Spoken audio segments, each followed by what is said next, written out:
I am 60, 3 years old. My name is Harold, Harold Eugene Mills, and I am not a man who asks for much from this life. I never have been. I worked for 37 years as a maintenance supervisor at a textile factory on the south side of our city. I woke up every morning at 5:15. I packed my own lunch. I drove the same Ford pickup truck for 14 years because it still ran fine, and I never saw the sense in wasting money on something new just to impress people who weren't looking at me anyway. I raised 2 children, a son named Daniel and a daughter named Renee. I buried my mother in 1998 and my father in 2004. I have weathered job losses and health scares and all the ordinary storms that a man weathers when he decides to stay standing no matter what. I thought I had seen hard times. I had no idea. It was a Tuesday, the second Tuesday of March. I remember because the dogwood tree in the front yard had just started to bloom, those little white flowers that my wife Sandra always loved. She used to press one between the pages of her Bible every spring, said it reminded her that things always come back to life eventually. I was in the garage, reorganizing some shelves, when my phone rang. I didn't recognize the number at first. Local area code, but not a number I had saved. I almost didn't answer. You know how it is these days, half the calls you get are from robots trying to sell you car warranties. But something told me to pick up. Hello. Hello. May I speak with Harold Mills?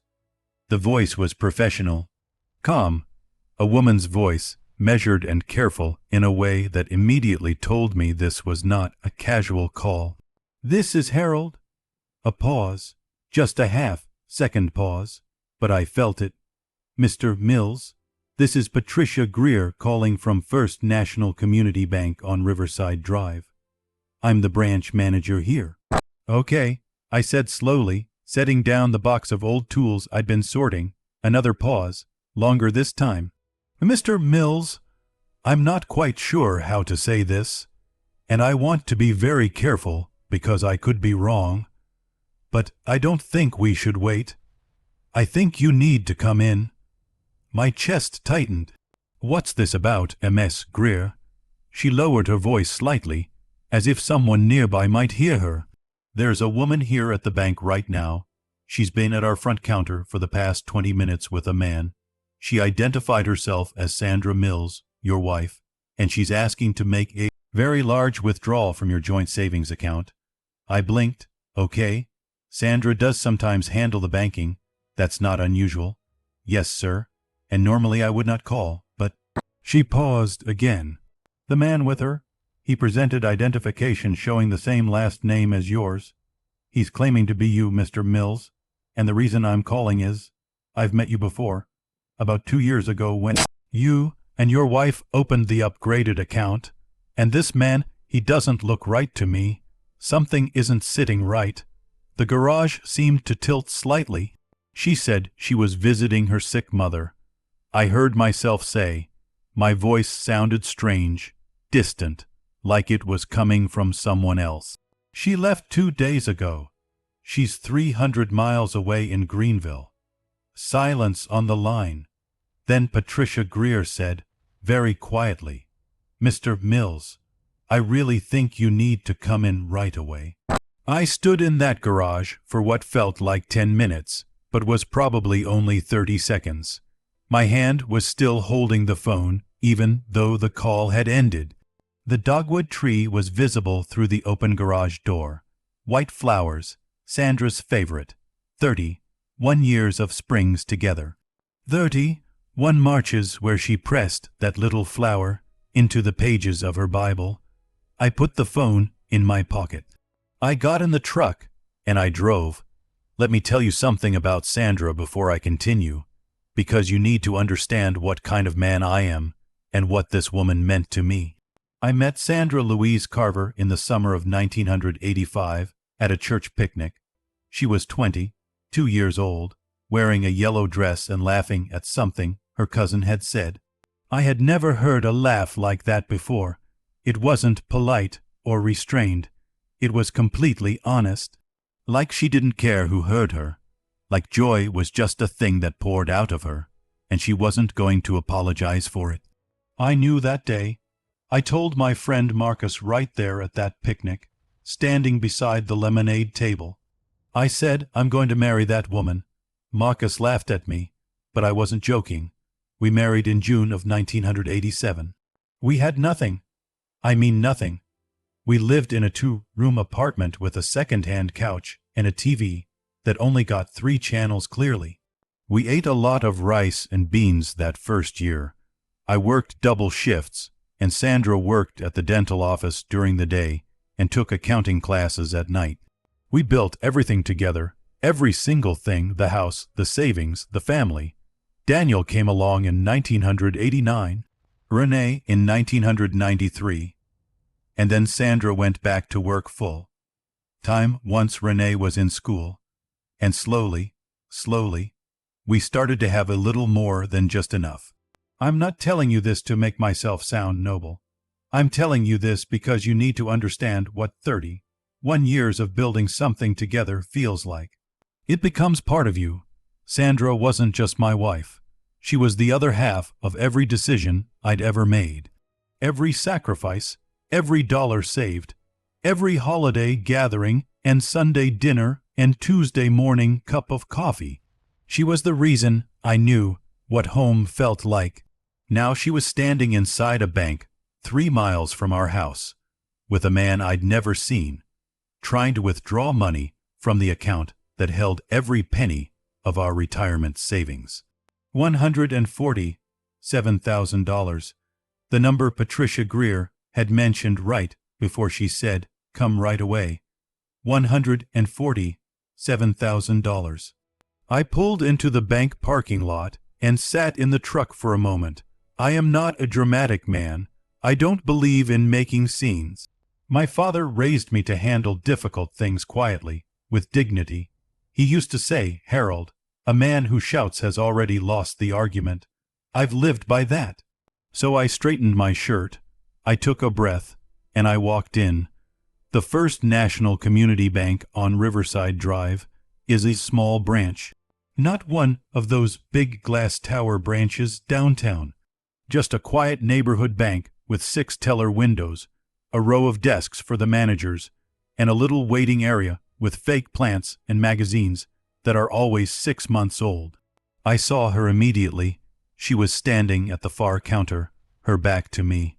I recognized the burgundy cardigan she was wearing. I'd seen her put it on 2 mornings ago, before she left for Greenville to visit her mother, who had been sick with a bad infection. Or so she'd told me. And standing beside her, with his hand resting lightly on the counter near hers, almost touching, almost was the man. He was perhaps 55, well-dressed, gray at his temples. He was leaning slightly toward Sandra in a way that was comfortable. Familiar, not like a stranger, not like someone who just met her, like someone who knew her, like someone who had stood beside her many times before. I don't know how to explain what happened inside me in that moment. It wasn't rage, not yet. It was something colder than rage, something that reaches down into your stomach and squeezes. It was recognition, the recognition that something you believed to be solid and permanent has been hollow all along, like stepping onto a floor you've walked 1,000 times, and suddenly feeling it give beneath your foot. Sandra hadn't turned around yet. She was talking to the teller, gesturing slightly, her voice low. Then Patricia Greer appeared from her office near the side wall. She was a black woman in her late 40s, neatly dressed, with reading glasses hanging from a chain around her neck. Her eyes found me instantly. She gave a small, careful nod, and then Sandra turned, the color drained from her face. I mean completely, like someone had pulled a plug. She went from a healthy, normal skin tone to something gray and bloodless in about 1 second. "Harold," she said. I looked at the man. He met my eyes. He didn't look guilty exactly. He looked calculating, like he was measuring the distance between where he was and where the door was. "I'm Harold Mills. I said to the teller and to Patricia Greer very calmly. "This is my wife. That is not me." Nobody moved for a moment. Then the man straightened up and said, with a kind of forced confidence, "Sir, I think there's been some confusion." "There is no confusion," I said, still calm, still quiet, my father's voice in my head. A man who shouts has already lost. "I don't know who you are, but I know who I am, and I know that my wife told me she was in Greenville visiting her sick mother." Sandra's mouth opened. Nothing came out. "Harold, please," she started. "Ms. Greer," I said, turning to the branch manager, "I would like to freeze any activity on the joint savings account immediately. Jointly held accounts require both signatures for withdrawals above a certain amount. Is that correct?" Patricia Greer nodded slowly. "That is correct, Mr. Mills, and I've already put a hold on the transaction." The man, this stranger in a good suit standing next to my wife, had gone quiet. Something in his expression had shifted. The calculation was gone. Now it was just stillness, the kind of stillness that comes when a plan collapses. Sandra looked at me with eyes that were filling with tears, and I looked back at her, and I felt 30. 1 year standing between us like a wall and like a wound at the same time. I said only one thing to her: "I'll be at home." And I turned around and walked out. Here is what most people don't understand about quiet men. We aren't quiet because we feel nothing. We are quiet because we feel everything so deeply that words seem completely inadequate. We are quiet because somewhere along the way, we learned that the most powerful response to a devastating moment is not noise. It's stillness, it's waiting, it's letting the truth do its own work. I drove home. I sat at the kitchen table. I made a cup of coffee I didn't drink. An hour later, Sandra came home. She stood in the kitchen doorway for a long time. Her eyes were red. She still had her purse on her shoulder, like she hadn't decided yet whether she was staying or leaving. "Harold," she said, "sit down." I said. She sat. I looked at my wife. 31 years, 2 children. Every penny I'd ever saved, the dogwood tree, the yellow dress, the honest laugh. "How long?" I asked. She looked at her hands. 2 years. 2 years. I nodded. I didn't say anything for a moment. Then I asked, "The money, what were you going to do with it?" She closed her eyes. "We were going to," he had a business opportunity in Florida. I was going to leave, Harold. And there it was. The floor gave way completely. Not just an affair, not just a betrayal. She was going to take our life savings, every dollar I had worked 37 years to save, and disappear with another man to Florida. I sat with that for a long time, and I was quiet. Word travels fast in a family. I don't know who called who. Maybe Sandra called Daniel. Maybe Daniel called Renee. Maybe they called their cousins, and Sandra's sister, Margaret. But by that evening, my house that I had painted myself, that I had re-roofed myself the summer of 2009, that I had paid off the mortgage on in 2018, was full of people. And not one of them was there for me. Daniel came first, my son, 44 years old, accountant, good job. He'd always been closer to his mother, and I had never minded that. I'd always thought a son who respects his mother is a good son. He walked in and went straight to Sandra in the living room, where she was sitting on the couch. He sat beside her and put his arm around her. Then he looked across the room at me. "Dad," he said, with a tone that I can only describe as disappointed, as if I were the one who had done something wrong. "You can't seriously be thinking about going to the bank and freezing the accounts like that. That's aggressive. That's not who you are." I looked at my son. "She was there to take all our money, Daniel, with another man. People make mistakes, Dad. You two need to talk to someone, a counselor. This isn't about the money." "It is about the money," I said. "She was going to take $147,000 and leave." Sandra made a small sound. Daniel shook his head.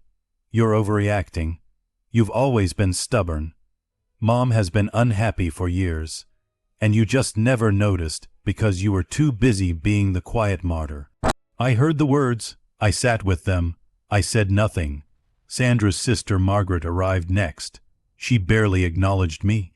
She went to Sandra, spoke in low tones, then turned to me with an expression that I can only describe as contempt. I always said Sandra deserved better, Margaret said, loud enough for the whole room to hear. 30 years with a man who never once told her she was beautiful, never once took her on a real vacation. Never, Margaret, I said quietly, this is my home. She looked at me like I'd said something absurd.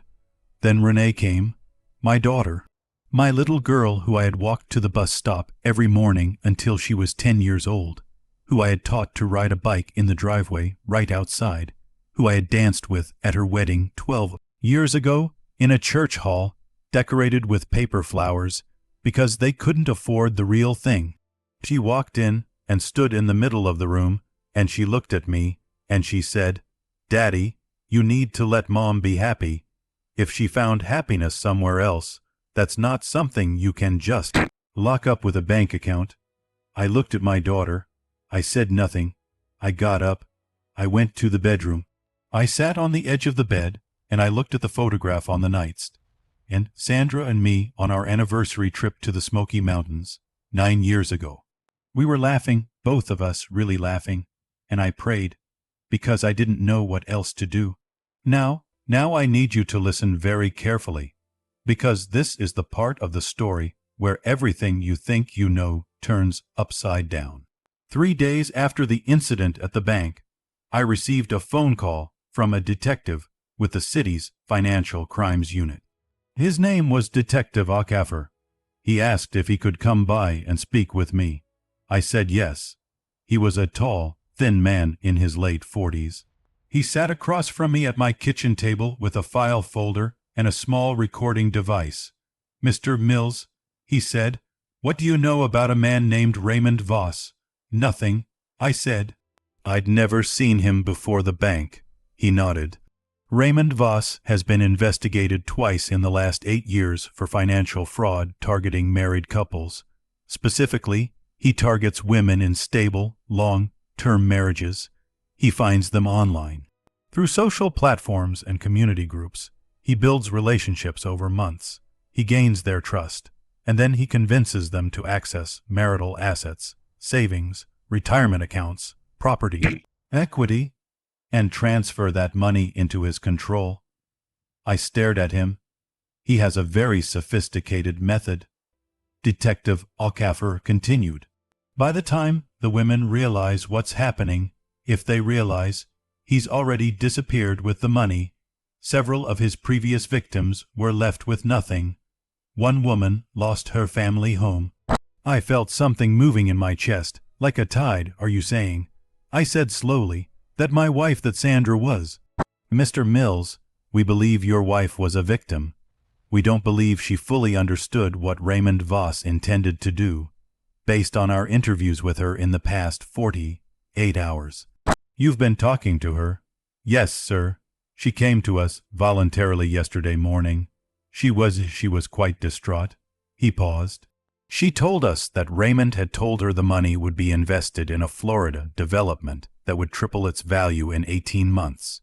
He told her she could leave you, start a new life, and be financially independent. She believed him.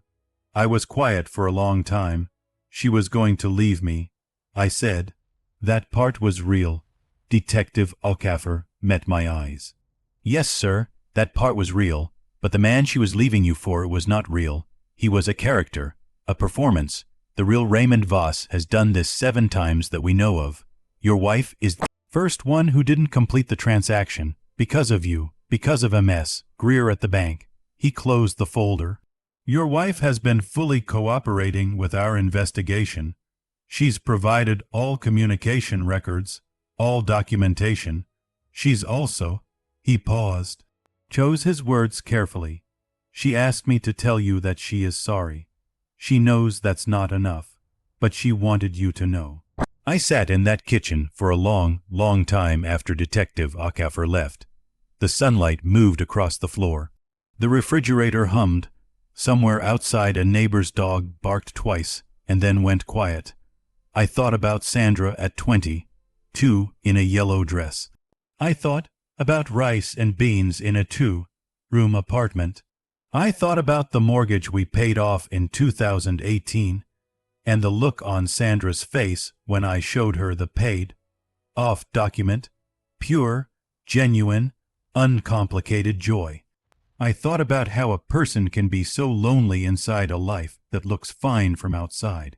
And I thought about my children, standing in my living room, telling me I was the problem, telling me their mother deserved better, taking her side completely, not because they knew the truth, but because silence looks like guilt to people who never learned to read it properly. I called Daniel.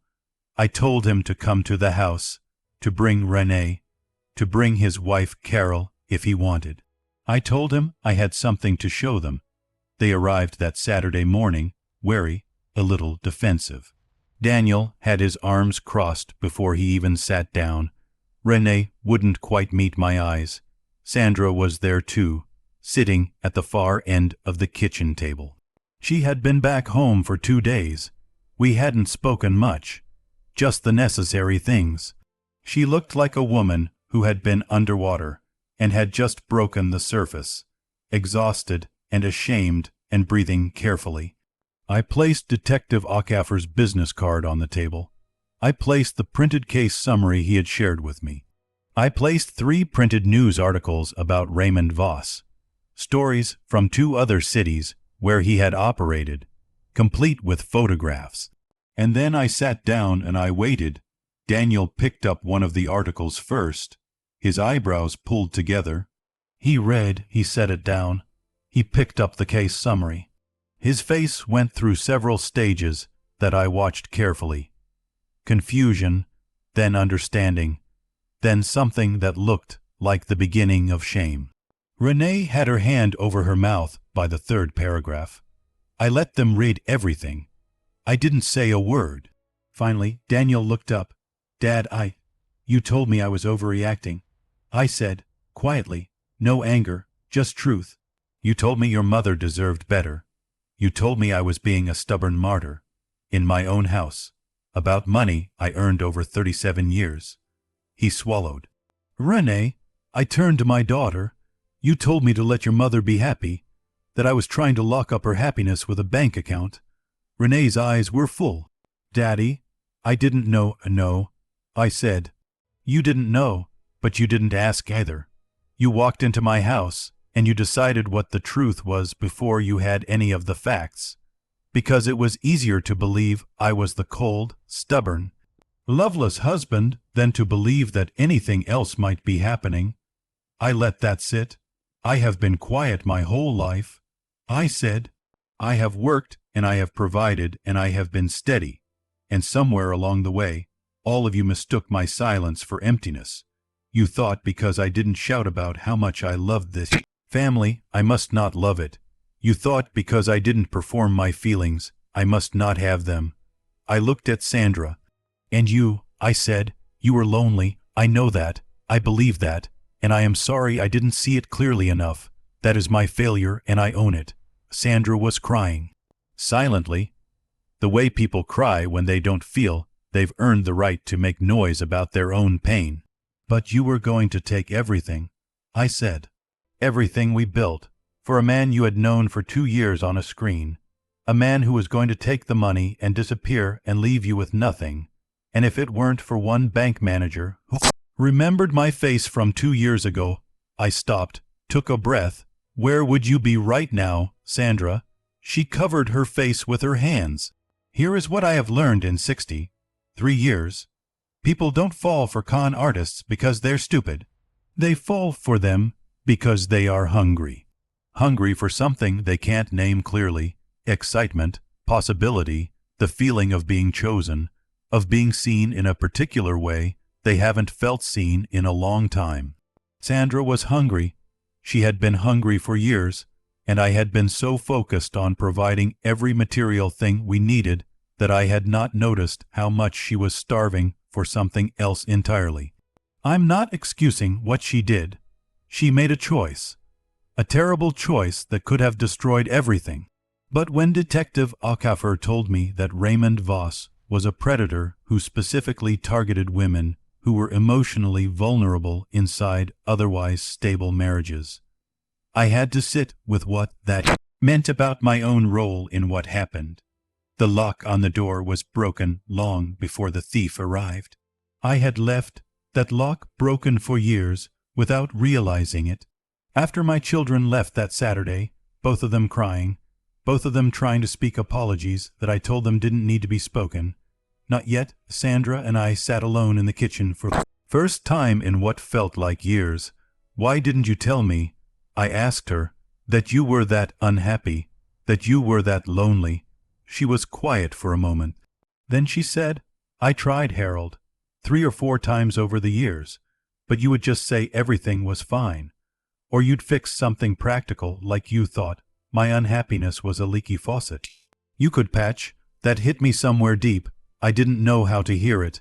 I admitted. I didn't know how to just sit with your unhappiness without trying to solve it. I know, she said.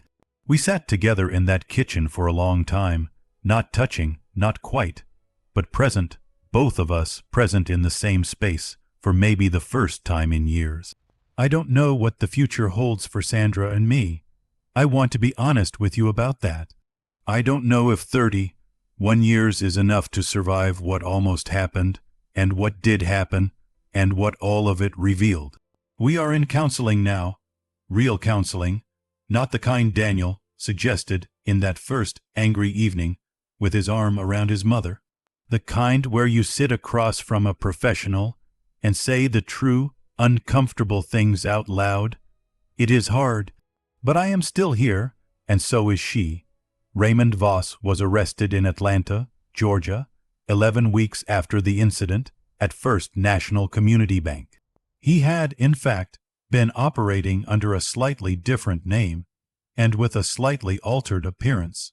But the financial forensics team had been building a case for months, and Sandra's cooperation, her phone records, emails, bank communication, provided the last pieces they needed. He was charged with wire fraud, identity fraud, and financial exploitation in 4 states. The news article I read online said he faced up to 22 years in prison. I won't say I felt nothing when I read that. I won't pretend to be more saintly than I am, but I also didn't feel triumph. Mostly, I just felt tired and grateful, deeply, quietly grateful to a bank manager named Patricia Greer who saw something wrong and trusted her instinct and made a phone call. I went back to that branch the following month.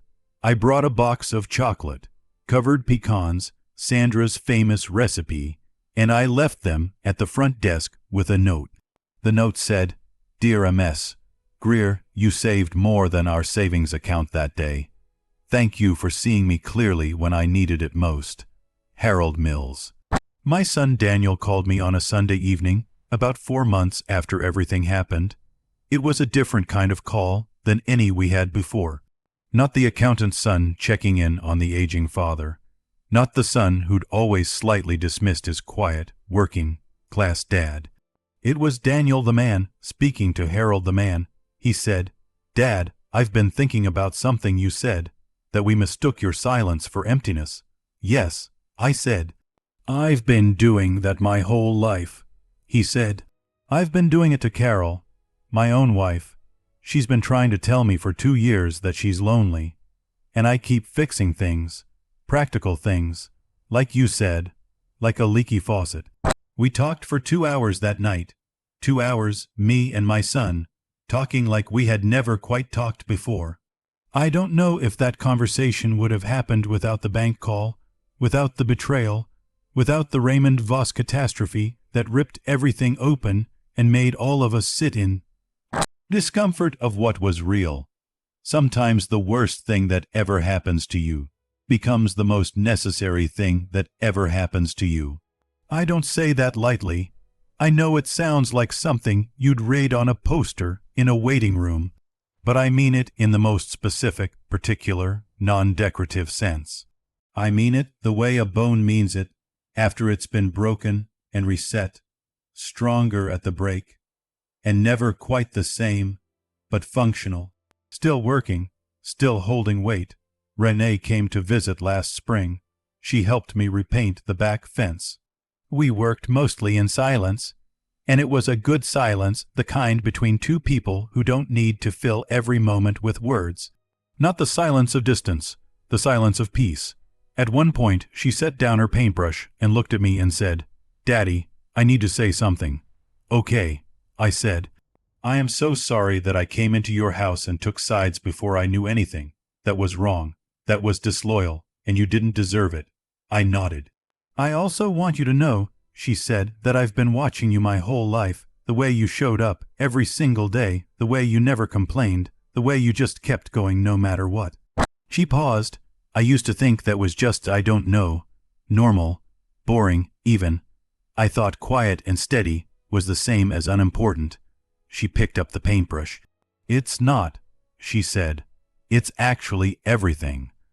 If you are still with me at this point in the story, I want to say this directly to you. Don't mistake a quiet person for an empty one.